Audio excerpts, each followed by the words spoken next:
कार्तिक मास का आज समापन है और आज मंदिरों में अन्नकूट का महोत्सव है। कई मंदिरों में अन्नकूट लूट का आयोजन भी होता है। श्रीनाथ जी मंदिर में जिस तरह से अन्नकूट लूट होती है, विश्व की सबसे बड़ी लूट होती है, और कई मंदिरों में ठाकुर जी को अन्नकूट का भोग धराया जाता है। हम अभी राजस्थान के राजसमंद जिले के हल्दी घाटी के पास स्थित सेमा गांव में आए हुए हैं और यहां पर अन्नकूट महोत्सव का नज़ारा आपको दिखा रहे हैं। प्रतिवर्ष यहां पर कार्तिक पूर्णिमा पर अन्नकूट महोत्सव होता है। ये नज़ारा आप देख रहे हैं, जिस तरह से आदिवासी जो भील समुदाय के जो लोग हैं वो अन्नकूट की लूट करते हैं। और श्रीनाथ जी मंदिर में अगर देखा जाए तो विश्व की सबसे बड़ी लूट होती है। इसी तरह मेवाड़ के कई गांवों के चार भुजा जी के मंदिरों में अन्नकूट लूट की परंपरा कई वर्षों से चली आ रही है। और ये नज़ारा आप गांव सेमा के चार भुजा जी मंदिर का देख रहे हैं, जहां पर अन्नकूट का महोत्सव होने जा रहा है। और आदिवासी आप देख रहे हैं जिस तरह से इंतज़ार कर रहे हैं। ठाकुर जी चार भुजा जी का मंदिर का ये नज़ारा है, जिसमें सभी दर्शन के लिए भी आते हैं और इस महोत्सव का आनंद लेते हैं। हालांकि कोरोना महामारी के चलते इस बार अन्नकूट को काफ़ी संक्षिप्त रूप में किया गया और सभी ने मास्क लगाकर ठाकुर जी के दर्शन किए। ठाकुर जी के आरती का आयोजन होता है। मध्य रात्रि को ठाकुर जी की बड़ी आरती होती है और उसी के साथ में जिस तरह से आरती के दर्शन होते हैं और उसके पश्चात अन्नकूट लूट का आयोजन होता है। इस नज़ारे को देखने के लिए सभी समाज, सभी धर्मों के लोग यहाँ आते हैं और इस अनूठे और अलौकिक नज़ारे को देखते हैं। यहाँ प्रतिवर्ष चावल का यह अन्नकूट ठाकुर जी के समक्ष धराया जाता है। उबले हुए चावल को रखे जाते हैं और जैसे ही अन्नकूट लूट का समय निकट आता है और सभी के मन में एक कौतूहल जग जाता है।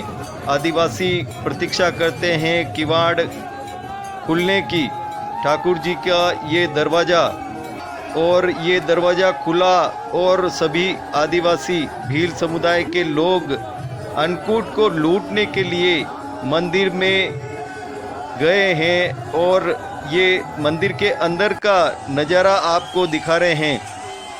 ये जिस तरह से भक्ति भाव से अन्नकूट के इस चावल के प्रसाद को लूट रहे हैं, प्रतिवर्ष ऐसा ही नज़ारा आपको कार्तिक पूर्णिमा पर गांव सेमा में देखने को मिलता है। और ये भील समुदाय के लोग इस चावल को बड़ी प्रेम भाव से लूट के अपनी झोली में भरकर अपने घर को ले जाते हैं। आप ये नज़ारा देख रहे हैं, अलौकिक नज़ारा है ये सेमा गांव का, जिसे देखने के लिए बड़ी प्रतीक्षा रहती है लोगों को, छोटे बच्चों को, महिलाओं को, पुरुषों को, सभी वर्ग के लोगों को ये नज़ारा देखने की प्रतीक्षा रहती है। साल भर पुनः इंतज़ार करते हैं।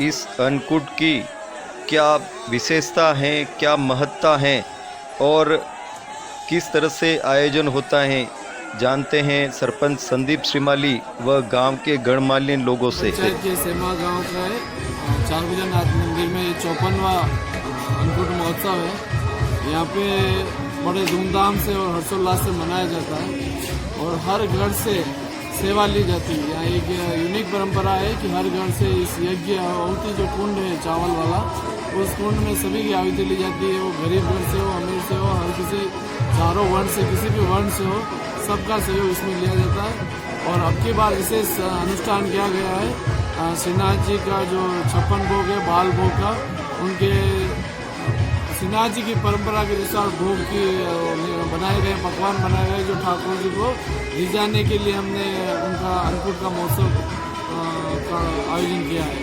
और इसमें आसपास के गांवों के काफ़ी लोग आते हैं। अभी कोरोना काल के कारण इसको सीमित रूप से किया गया है।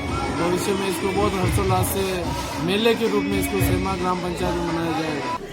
गांव सेमा में यह 54वां अन्नकूट महोत्सव है और इस अनूठी परंपरा को हमारे पूर्व सरपंच गौरी शंकर जी बापू ने इसकी नींव रखी थी, जिससे अभी तक अनवरत चलता आया है। और इस महोत्सव में सभी समाज वर्गों के लोग हिस्सा लेते हैं और इसको विशेष भील समुदाय द्वारा इस चावल की अन्नकूट को लूटा जाता है। गांव में सभी ग्रामवासी इसमें बढ़ चढ़कर हिस्सा लेते हैं, सभी ग्रामवासियों का सहयोग लेते हैं। हाँ, मैं बोलूँ ना, चालू करूँ? हाँ, हमारे गांव में जो 4 पूजा का अन्नकूट होता है ना, बहुत ज़बरदस्त होता है। जो आदिवासी लोग भी बहुत आते हैं और चावल का 30-40 बोरी तक यहाँ अन्नकूट का हिसाब से लूटा जाता है शाम को 12 बजे, रात के 12 बजे में। और यहाँ जैसे 4 पूजा में होता है, श्रीनाथ जी में होता है, उसी ढंग से हमारे गांव में भी अन्नकूट का महोत्सव मनाया जाता है और बड़ी धूमधाम से मनाया जाता है। और 56 भोग का प्रसाद चढ़ता है 4 पूजा जी को।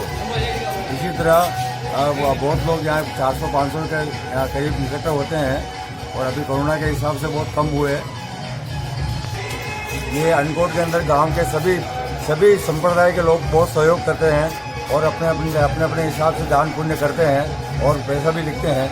वो हिसाब से ग्राम सेमा में प्रभु श्री चार भुजा नाथ का भव्य अन्नकूट महोत्सव प्रतिवर्ष कार्तिक पूर्णिमा के दिन मनाया जाता है। इसका शुभारंभ प्रथम सरपंच श्रीमान बापू गौरी शंकर जी द्वारा किया गया। तब से लगाकर कई वर्षों से आज दिनांक तक श्रीनाथ जी, घसियार आदि बहुत से स्थानों पर यहाँ अन्नकूट का महोत्सव होता है। ये महोत्सव भी अपनी भव्यता के लिए आसपास के एरिया में विख्यात है। आसपास के आदिवासी समुदाय बड़े उत्साह से, बड़े प्रेम से प्रभु प्रसाद को लूटकर उसका प्रसाद प्राप्त करते हैं और पूरी जनता सेमा गांव के समस्त समुदायों के लोग इसके अंदर अपना इच्छित सहयोग प्रदान करते हैं और सबके सहयोग से प्रभु श्री चार भुजा नाथ का यह अन्नकूट महोत्सव बहुत ही भव्यता को प्राप्त कर रहा है और प्रतिवर्ष इसमें दिन दूनी रात चौगुनी महिमा बढ़ी जाती है। सत्यनारायण की कथा का आयोजन किया जाता है, भजन कीर्तन होते हैं, आदिवासी समुदाय के नृत्य वगैरह विविध प्रोग्राम के साथ एक मेले के रूप में इस दिवस को बड़े धूमधाम के साथ सभी समुदाय के लोग सेमा में इसे मनाते आ रहे हैं। और भगवान चार भुजा नाथ की कृपा हम सब पे बनी रहे और इस कोरोना का अंत प्रभु बहुत जल्दी करे, इसी शुभकामना के साथ बोल चार भुजा नाथ। ईश्वरचंद श्रीमाली, गांव सेमा। ये अन्नकूट हमारे गांव के पुराने जो सरपंच साहब थे बापू गौरी शंकर जी, उनके साथ जो टीम थी उन्होंने सबने मिलके इस अन्नकूट परंपरा को, ठाकुर जी की अन्नकूट परंपरा को चालू किया। वो आज दिन तक चल रही है। शुरू में 1.25 किलो चावल से इस अन्नकूट को प्रारंभ किया।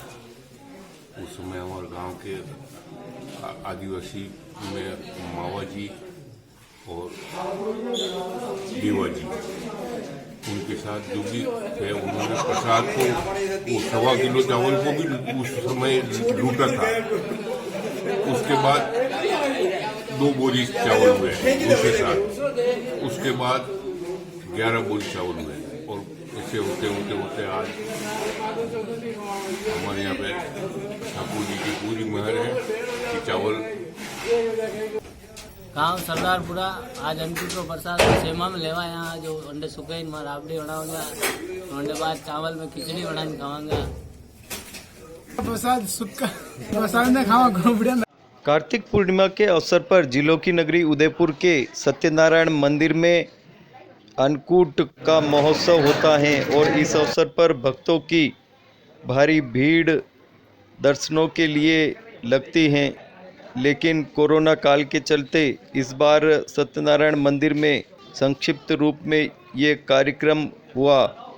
आप देख रहे हैं अन्नकूट का महाप्रसाद ठाकुर जी के समक्ष धराया गया है और रंग बिरंगी बिल्वावलियों से सुसज्जित किया गया मंदिर को सभी आए कोविड गाइडलाइन के अनुसार दर्शन किए, प्रसाद संक्षिप्त रूप से लिया और फिर अपने घर को चले गए। भक्त के मन में ठाकुर जी का यह अन्नकूट सभी मंगल कामना लिए होता है। क्या छोटे, क्या बड़े, क्या बुजुर्ग, क्या महिला, क्या पुरुष, जिस तरह से सभी आते हैं मंगल कामना करते हैं ठाकुर जी को देश में सुख शांति वैभव और यश बना रहे, सभी यही मंगल कामना ठाकुर जी से करते हैं। जिलों की नगरी उदयपुर के सत्यनारायण मंदिर में है। यह ब्रह्मपुरी में स्थित है और हर पूर्णिमा पर हर वर्ष पूर्णिमा पर यहाँ पर अन्नकूट का महोत्सव होता है। हालांकि कोरोना काल चल रहा है और इसकी गाइडलाइन के हिसाब से यहाँ पर सभी व्यवस्थाएं की गई हैं और सोशल डिस्टेंसिंग के साथ आप देख रहे हैं यहाँ पर जो भक्त आए हैं वो दर्शन कर रहे हैं। सभी भक्त यहाँ पर आए हैं वो मास्क लगाए हुए हैं। जिस तरह से आप नज़ारा देख रहे हैं भक्तों के यहाँ पर आने का क्रम जारी है और ठाकुर जी के समक्ष जो भोग धराया गया है वो भोग के दर्शन करके अपने आप को धन्य मान रहे हैं। हमारे साथ में यहाँ के महंत जी हैं, इन्हीं से जानेंगे किस तरह से यहाँ पे आयोजन हुआ है और क्या कहना है आपका। अब देख लीजिए, अब कोरोना काल चल रहा है, इस हिसाब से अपन गवर्नमेंट के रूल फॉलो करके भी गवर्नमेंट के हिसाब से जो जो गवर्नमेंट ने कहा है उसका अपन ध्यान रखते हुए सब ध्यान रखते हुए ये जो हुआ है अपने से पत्रम पुष्पम 56 भोग का जो भी ठाकुर जी के भक्त लोगों के सहयोग से वो किए हैं, ये है। अब हर बार के वर्ष इस बार भी हो रहा है, बस उतना भव्य नहीं होकर के छोटे रूप में ही, लेकिन हो रहा है ठाकुर। इस अन्नकूट महोत्सव की क्या महत्ता है और ये आज समापन पे क्या भक्त लोग करते हैं। भक्त लोग जो है वो सेवा करते हैं और जैसे कि जागरण होता है, सब होता है। अब ये 56 भोग है, इसका अब आज के बाद तो 56 भोग पता ही है। अब जो भी होगा जो अन्नकूट नहीं कहलाएगा, अब तो 56 भोग होगा। ये 15 दिन का त्यौहार होता है, 15 दिन तक चलता है। खेकड़े से लेकर के अपनी लास्ट पूर्णिमा को होता है और हर वर्ष यहाँ पे अपने करते हैं, इसलिए अपन परंपरा को निभा रहे हैं। जिस तरह से परंपराएं हैं, मान्यताएं हैं, वो सदियों से चली आ रही है। आपको जी बताएं क्या नाम है आपका और क्या कहना चाहते हैं। जी, मेरा नाम भूमिका नारवनी है। मैं अपने दादाजी के साथ बचपन से यहाँ पे आती हूँ। मतलब स्टार्टिंग से मेरी एज 5 इयर्स होगी तब से मैं यहाँ पे आ रही हूँ और हर साल इसी पूर्णिमा में मतलब इनका होता है पूरा अच्छे से ये लोग करते हैं और एक वो ट्रेडिशनल कल्चरल फीलिंग आती है जो स्टार्टिंग से बनी हुई आई है और अच्छा लगता है यहाँ पे आके। मतलब हमारे इंडियन कल्चर को वो पूरा कर रहे हैं और ठाकुर जी के दर्शन करके तो मतलब वो पूरा तृप्त हो जाता है इंसान। Thank you. कहना है आपका। यह अन्नकूट होता है पूर्णिमा को ही होता है, क्योंकि करीबन मेरे देखते हुए करीब 60 साल से तो मैं यहाँ इस मंदिर में आ रहा हूँ, बल्कि ज़्यादा होगा पर 60 साल तो है ही है। क्योंकि मेरा करीब 6 साल का था जब से मेरे पापा के साथ मैं आता था लाइटिंग वगैरह लगाना करना। गुरुजी, इनसे पहले 2 गुरुजी थे, उनकी टाइम से मैं आता था। हाँ। मेरे दादाजी भी यहाँ सेवा करते थे, हाँ अपने हिसाब से वो आते थे और मेरे को लेके आते थे। और अच्छा यूँ अन्नकूट वगैरह जो होता था 56 भोग का, वो होता था। कहना है आपका? श्री सत्यनारायण भगवान के दर्शन करके बहुत ही आनंद और गौरव महसूस कर रहा हूँ। बचपन से ही अपने ये हर कार्तिक पूर्णिमा को, बड़ी पूर्णिमा के दिन दर्शन करने के लिए आते हैं और हमारे परिवार में सब भी ठाकुर जी के दर्शन के लिए इनकी कृपा। हमारे सब सब्जी मंडी से हूँ मैं जी। सब्जी मंडी में सब सब्जी यहाँ आती रहती है हमारी। गुरुजी आते हैं, सब्जी ले जाते हैं और हम हर अन्नकूट पे आते हैं। हम यहाँ अच्छी इज्जत करते हैं, हमारे यहाँ इज्जत करते हैं। किस आपने दर्शन? बहुत अच्छा आनंद आ रहा है दर्शन में, तो आनंद अच्छा है। यहाँ दर्शन करने से ही मन प्रसन्न हो जाता है। जिलों की नगरी उदयपुर के भटियाणी चोटा स्थित बटमेवाड़ा समाज के मंदिर ठाकुर जी लक्ष्मी नारायण जी के मंदिर में भी कार्तिक पूर्णिमा के अवसर पर अन्नकूट महोत्सव होता है। और आप ये नज़ारा देख रहे हैं, पूरे मंदिर को लगभग विद्युत सज्जा से सजाया गया है। इस अन्नकूट के दर्शन करने भक्त आते हैं। क्या कहना है मंदिर के पुजारी जी का? जय श्री कृष्ण। मैं बटमेवाड़ा समाज लक्ष्मी नारायण मंदिर का पुजारी अश्विनी कुमार भट्ट। प्रतिवर्ष की भांति इस वर्ष भी कार्तिक पूर्णिमा को हमारे यहाँ पे अन्नकूट का प्रोग्राम हुआ है और कोरोना के चलते इस साल हमने थोड़ा संक्षिप्त रूप में किया है और पूरी सरकार की जो गाइडलाइन है उसके अनुसार सारा व्यवस्था की है। और ये ठाकुर जी का आज अन्नकूट हो गया है, आप देख सकते हैं।